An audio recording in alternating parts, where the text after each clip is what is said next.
guys! I read more books than I expected to, so I'm gonna jump into this reading wrap-up, and the first thing I'm gonna do is give you a table of contents. At any point you can come back to this and click on any of these to skip to my brief review of the book of your interest.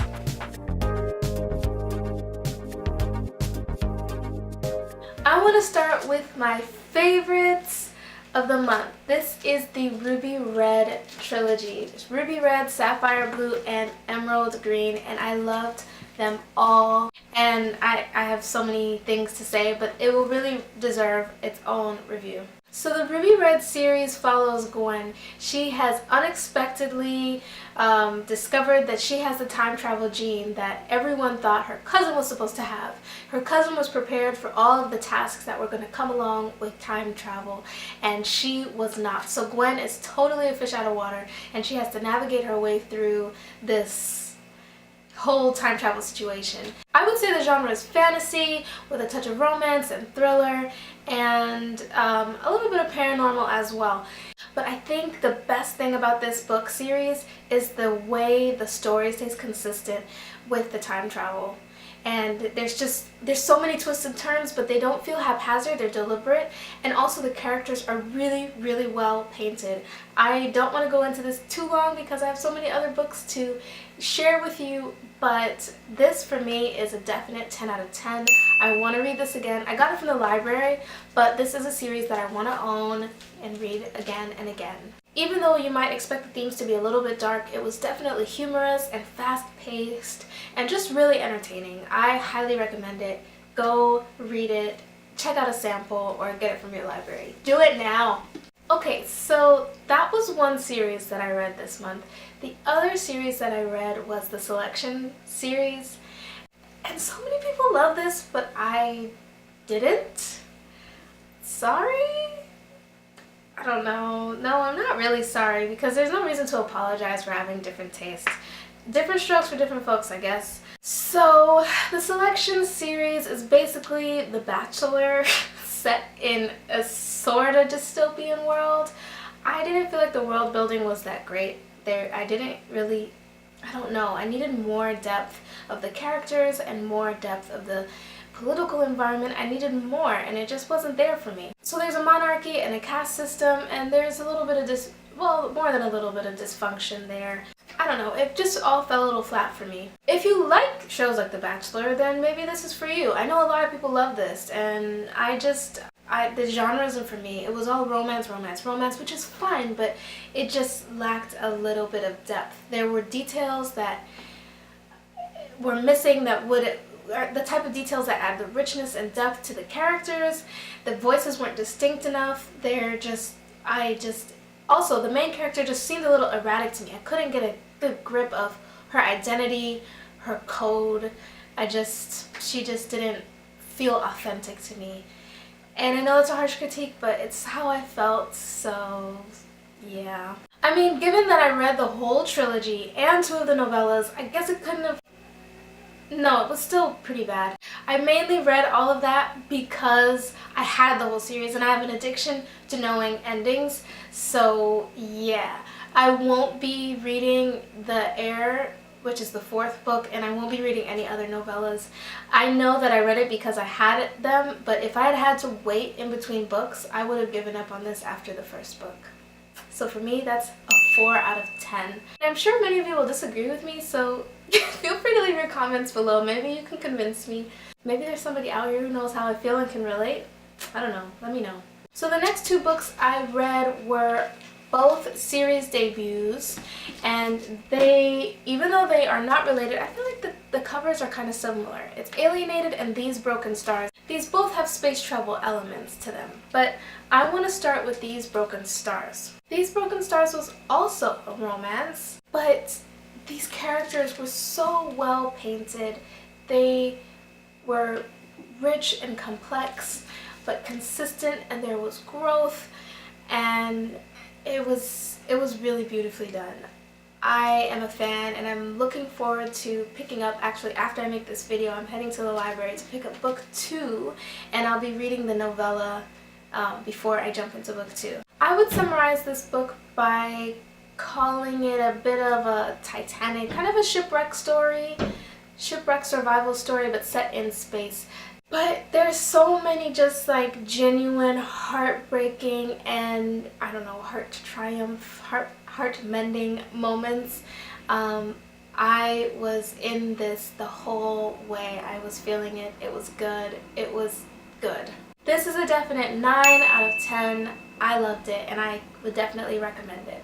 Alienated is also a romance, but this one, as you might guess, features aliens. The main theme here, I think, is xenophobia. So basically this is about an intergalactic student exchange program. A student comes from outer space. I think the planet was called Lair. I don't know how to pronounce it. Alex, and he is hosted by Kiera and her family. There are just students and parents and teachers and shop owners that are not having it. They are not okay with it, and as you can imagine, there's some conflict. But there's also romance, as you might expect. So the genre here, I would say, is romance with sci-fi. I definitely love when I see characters grow and I see them assess their belief systems and come to different conclusions.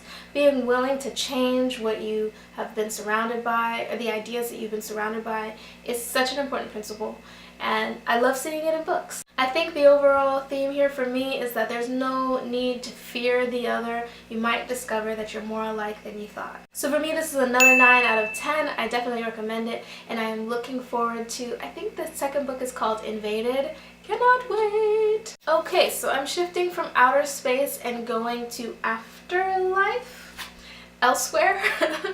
This book follows Liz in her journey after her death. She is heading to this place called Elsewhere. Now, Elsewhere is very much like normal life. The afterlife is very much a parallel to normal life, other than a few little details.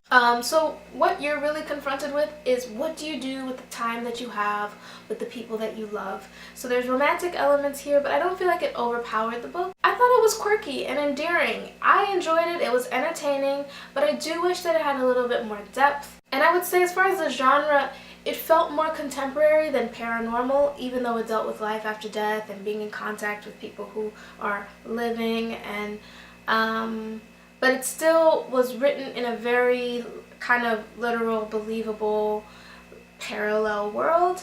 So I don't know if that makes it fantasy or what, but it was still a good read. Again, I do wish that the characters went a little deeper, and that I just wish everything went a little bit deeper. So for me, this is a 7 out of 10.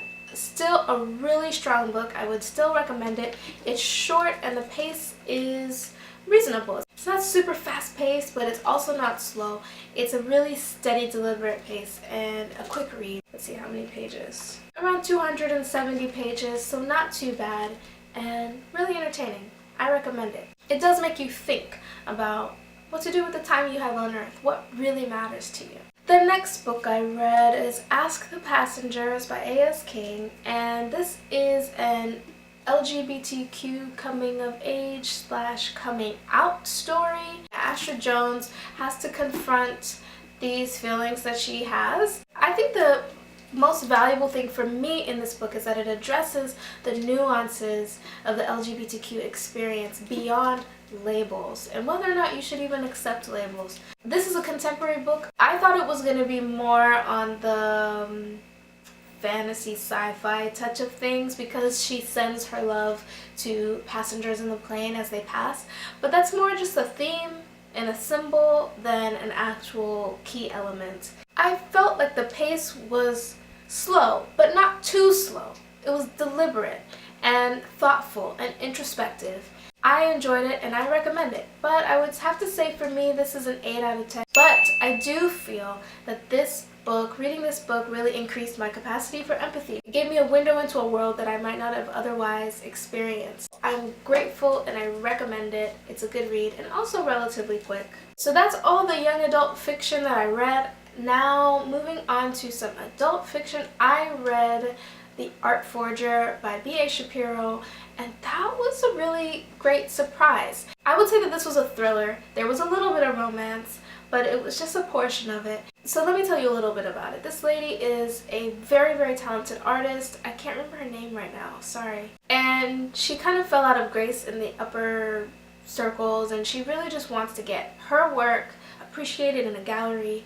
And an opportunity is presented to her, but she also is asked to forge a very important stolen piece of art. She has this hunch that this painting is not the original. There's just all these different threads that she has to follow. Where this book really shines is the authenticity of the characters and the insight, the details into the world of fine art, and understanding where people place value and is that misguided. In fact, my brother and I had a conversation well before I read this book that we recorded, and I don't remember what the video is called, but I'll link it here if you want to check it out. It's actually a pretty funny conversation, I think. If you've ever been to a museum and wondered how those paintings get on the wall, how they get selected, and just want a slight little peek into that world, The Art Forger is a brilliant book for that. It was a bestseller, and I think it deserved all the acclaim that it got. For me, this is a 9 out of 10. So that's fiction.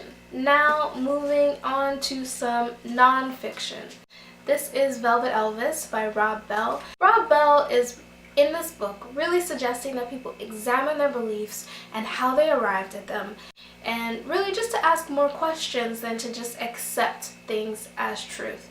I feel that that's so important, not just in your religious or spiritual beliefs, not just in your religious or spiritual beliefs, but also in your political beliefs, your social beliefs, all your belief systems need to be examined at some point because they came from somewhere and they probably did not start with you. And you need to decide if you want to keep those beliefs or if you want to adjust them. My issue with this book has more to do with the writing style. It felt like a kind of stream of consciousness that Robb Bell was sharing his thoughts and his ideas. In that case, it serves its purpose, but I guess I just wanted a bit more structure, so for that reason I give this book an 8 out of 10. I like this book because it gave more questions than answers, and I feel like the need for certainty is the root of a lot of problems these days. Moving on in the non-fiction world, The Millionaire Master Plan by Roger James Hamilton. The idea is that there's 4 main personality types and they can apply to how you earn money, whether that's through your career, through entrepreneurship, through investing, or whatever it is, helping you find what will make the most of your natural inclinations. So consider this book to be like a guide that will carry you, based on your personality type, through varying levels of, I don't know, self-actualization financially. It's a good book. Now, the only thing I'll say is that because of the structure of the book, because of that premise, only about a quarter of this book will be relevant to you at all. And then within that, you might find that you're only at level 2. So the only sections relevant to you at the moment are the content for your level 1 and 2 and your personality type. So as far as a book goes, I'm not sure that I think that's the best way to present this information. However, I will say, as an introduction to Roger Hamilton's work, this is brilliant. I'm very familiar with his work, and I think this book is great. But I think his content is better presented in the form of a course, a workshop. Look and see if he has any e-courses or if he's coming to any workshops near you, because he's really brilliant and the content in here is very sound and it resonates with me a lot. But my only complaint, again, was just the format. I just prefer his content in a different format. So for me, that makes this a 8 out of 10. So for my January TBR, I was supposed to read The Millionaire Master Plan, Velvet Elvis, The Art Forger. I read those books. And I was also supposed to read How to Win Friends and Influence People.